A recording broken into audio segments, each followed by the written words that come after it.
అందరికీ నమస్కారం అండి. ఎలా ఉన్నారు మీరందరూ? నేనైతే చాలా బాగున్నాను. మీరందరూ కూడా బాగుండాలని మనస్ఫూర్తిగా కోరుకుంటున్నాను. ఇవాళ మన వీడియో వచ్చేసి సొంతింటి కల ఎవరికి ఉన్నా చెప్పండి. ప్రతి ఒక్క మధ్యతరగతి వ్యక్తికైనా, డబ్బున్న వాళ్ళకైనా, పేదవారికైనా ఒక సొంత ఇల్లు అంటూ ఉండాలి. మనం ఎన్ని కష్టాలు వచ్చినా కూడా అద్దీంట్లో ఉండడం వల్ల కొన్ని ఇబ్బందులు ఎదుర్కొంటూ ఉంటాము. కాబట్టి సొంత ఇంట్లో ఉంటే మనం తిన్నా తినకున్నా ఎవరికి ఏ పట్టింపు ఉండదు. అదే అద్దీంట్లో అయితే నెలకి అద్దె కట్టుకుంటూ కష్టంగా ఉండాల్సి వస్తుంది. కాబట్టి సొంత ఇంటి కళ నెరవేరాలన్నా, అలాగే ఈ మధ్య కాలంలో అబ్బాయిలకు చాలా మట్టుకు అమ్మాయిలకు పెళ్లి అవ్వడం లేదు. అలాగే వివాహం కాని వాళ్ళకి పెళ్లి జరగాలన్నా మీరు ఈ ఆలయాన్ని దర్శించుకోవడం వల్ల మీ కోరికలు నెరవేరుతాయి. అలాగే నాగదోషాలున్నా, కుజదోషాలున్నా, సర్పదోషాలున్నా, ఇలాంటి రకరకాల సమస్యలకి ఈ ఆలయం ఒకటే పరిష్కారం. ఆ ఆలయం ఎక్కడుంది, మనం ఎలా వెళ్ళాలి, ఆలయ చరిత్ర ఏంటి అనేది ప్రతి ఒక్కటి ఈ వీడియోలో తెలుసుకుందాం. వీడియో పూర్తిగా చూడండి. నచ్చితే తప్పకుండా ఒక లైక్ చేయండి, షేర్ చేయండి. ఎవరైనా కొత్తగా కనుక మన ఛానల్ చూసిన మాత్రం తప్పకుండా సబ్స్క్రైబ్ చేసుకోండి. పక్కన బెల్ ఐకాన్ ఉంది కదా, అది క్లిక్ చేస్తే నేను వీడియో అప్లోడ్ చేసిన వెంటనే నోటిఫికేషన్ మీ వరకు ఈజీగా వచ్చేస్తుంది. నా పేరు శ్రావణి, మీరు చూస్తున్నారు అంతా శివోహం ఛానల్. బలిచక్రవర్తి పాప విముక్తి కోసం తపస్సు చేసిన స్థలం. ఆయన తపస్సుకు మెచ్చి శ్రీ మహావిష్ణువు వరాహ రూపంలో ప్రత్యక్షమై అతన్ని పాప విముక్తుడిని చేసిన పుణ్యస్థలం. వరాహ పెరుమల్ల వారు బ్రహ్మచారిగా వచ్చి కాలముని విజ్ఞప్తి మేరకు రోజుకు ఒక్కరి లెక్కన 360 రోజుల్లో 360 మందిని వివాహం చేసుకున్నారు. చివరి రోజున అందరూ చూస్తుండగానే 360 మంది యువతులను ఒక శక్తిగా ఏకం చేశారు. అంతటి మహిమాన్విత స్థల పురాణం ఉంది. ఇల్లు కట్టి చూడు, పెళ్లి చేసి చూడు అన్నారు పెద్దలు. ఈ రెండు ఒకేసారి జరగాలంటే ఎంతో కష్టపడాలి. అయితే ఆలయాన్ని సందర్శిస్తే ఇల్లు కట్టేయచ్చు, పెళ్లి కూడా చేసేయచ్చు. ఆ పుణ్యక్షేత్రం సముద్రపు అలలతో అలలారుతున్న కోవెలానికి సమీపంలో తిరువణ్ణెందైలో ఉంది. త్రేతాయుగంలో మేఘనాథన్ అనే రాక్షసుని కుమారుడైన బలిచక్రవర్తి దేవతలతో యుద్ధం చేశాడు. ఆ పాపం నుంచి విముక్తి పొందేందుకు అసురులకు కాలనల్లూరు అనే ప్రాంతంలో పెరుమాళ్ళ వారిని తలించి తపస్సు చేశాడు. బలిచక్రవర్తి తపస్సుకు మెచ్చి శ్రీ మహావిష్ణువు వరాహ రూపంలో ప్రత్యక్షమై అతని పాపాలను తొలగిస్తాడు. ఆపై బలిచక్రవర్తి కోరిక మేరకు అదే ప్రాంతంలో స్వామివారు కొలువయ్యారు. అప్పటి నుంచి ఆ స్థలాన్ని వారాహపురి అని పిలువబడుతుంది. 360 రోజులు 360 పెళ్లిళ్ళు, కాలముని తన 360 మంది అమ్మాయిలతో కలిసి జీవనం సాగించేందుకు వారాహపురికి విచ్చేశాడు. ఇదే ప్రాంతంలో తన కుమార్తెలను పెంచి పెద్ద చేయాలనుకుంటాడు. ఈ 360 మంది అమ్మాయిలు వరాహస్వామి పట్ల భక్తిభావంతో పూజించేవారు. అలా ఆ అమ్మాయిలకు పెళ్లిడు వచ్చాక వరాహమూర్తిని తన 360 కుమార్తెలను వివాహం చేసుకోవాల్సిందిగా వేడుకుంటాడు. ఓ రోజున వరాహ పెరుమాళ్ళ వారు బ్రహ్మచారిగా వచ్చి కాలముని విజ్ఞప్తి మేరకు రోజుకొకరి లెక్క 360 రోజుల్లో అందరినీ వివాహం చేసుకున్నాడు.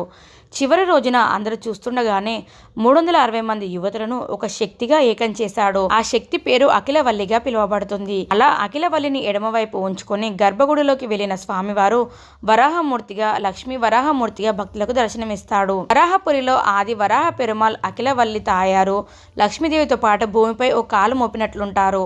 ఆయన పాదాల చెంత ఆదిశేషుడు కొలువై ఉంటాడు. ఆలయ ప్రాకారంలో వినాయకుడు, వైష్ణవి సన్నిధులు కూడా ఉన్నాయి. 12 మంది అల్వారులు, మహామునులు, రామానుజ సన్నిధులున్నాయి. ఈ ఆలయంలో ప్రత్యేక సన్నిధానంలో నచ్చియార్ సన్నిధి ఉంది. ఈమెను కోమలవల్లి తాయారుగా పిలుస్తారు. ఈమె కాలమునికి జ్యేష్ఠ కుమార్తెగా పరిగణించబడుతుంది. ఈ దివ్యక్షేత్రంలో తిరు అనే లక్ష్మీదేవిని పెరుమాళ్ళ వారు ఎడమవైపు ఉంచడం ద్వారా తిరు ఇడ విడందై అని పిలువబడుతుంది. అది కాలక్రమేణా తిడువనందైగా మారిపోయింది. వరాహస్వామి వారు 360 యువతులను వివాహం చేసుకోవడం ద్వారా ఆ ఆలయంలో ఉత్సవమూర్తికి నిత్య కళ్యాణ పెరుమాళ్ అనే నామం సార్థకమైంది. స్వామివారికి దృష్టి బొట్టు తానంతట అదే ఏర్పడిందని, అందుచేత స్వామిని పూజిస్తే నరదృష్టి తొలగుతుందని భక్తులు నమ్ముతారు. అలాగే మూలవీరడ స్వామివారి పాదాల చెంత ఆదిశేషుడు సతీ సమేతంగా వెలుస్తున్నాడు. అందుచేత వరహాల్ పెరుమాళ్ళ వారితో పాటు ఆదిశేషుడిని దర్శించుకునే వారికి నాగదోషాలు కూడా తొలగిపోతాయి. అంతేకాకుండా స్వామివారిని దర్శించుకోవడం ద్వారా కార్యసిద్ధి చేకూరుతుందని, వివాహ అడ్డంకులు తొలగిపోతాయని, ఇంకా బలిచక్రవర్తి పాపాలు తొలగించిన వరాహ పెరుమాళ్ళ వారిని పూజించే వారికి గృహ నిర్మాణం, భూములను కొనుగోలు చేసేందుకు మార్గం సులభమవుతుందని అంటారు. వరాహమూర్తి అవతార లక్ష్యమే హిరణ్యాక్షుని వద్ద గుప్తంగా ఉంచిన భూములను వెలికి తీయడమే. ఈ ఆలయంలో వెలుపలి ప్రాకారంలో ఆండాల్ రంగనాథ స్వామి, రంగనాయకి తాయారు సన్నిధులున్నాయి. శుక్రదోషాలు తొలగిపోవాలంటే రంగనాథుని స్వామిని దర్శించుకుంటే సరిపోతుంది. ఈ ఆలయంలో మూల విరాట్టు స్వామికి ఆవు నెత్తితో కైంకర్యాలు చేయడం ద్వారా స్వామివారిని దర్శించుకునే భక్తులకు నవగ్రహ దోషాలు తొలగిపోతాయి. ఈ వరాహమూర్తి తిరుమలలో భక్తులకు దర్శనం ఇస్తున్నట్టు స్థల పురాణాలు చెబుతున్నాయి. పల్లవరాజు ఈ ఆలయ వైశిష్ట్యాన్ని గుర్తించి ఈ ఆలయంలో రోజుకో యువతికి వివాహం జరిపించాడు. ఓ రోజు సమయం గడిచిపోతున్నా వరుడు కుదరలేదు. ఆ సమయంలో వరాహస్వామి వారిని తలుచుకొని ఆ యువతి తనకు ఏర్పడిన వివాహ అడ్డంకులు తొలగిపోవాలని వేడుకుంది. ఆ సమయంలో సుగుణవంతుడు సౌందర్యవంతుడు ఆమెను వివాహం చేసుకున్నాడు.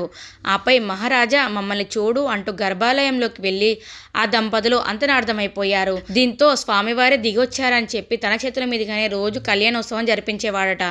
ప్రస్తుతం అదే పద్ధతి ప్రకారం ఈ ఆలయంలో నిత్యం కళ్యాణం జరుగుతూనే ఉంటుంది. వివాహ అడ్డంకులు తొలగించుకోవాలి అనుకునేవారు ఈ ఆలయాన్ని చేరుకొని అక్కడ ఉన్న కళ్యాణ తీర్థంలో మునిగి 2 పూలమాలను పెరుమాళ వారికి సమర్పించాలి. ఆపై అందులోని ఓ మాలను మెడలో వేసుకుని 9 సార్లు ప్రదక్షిణ చేయాలి.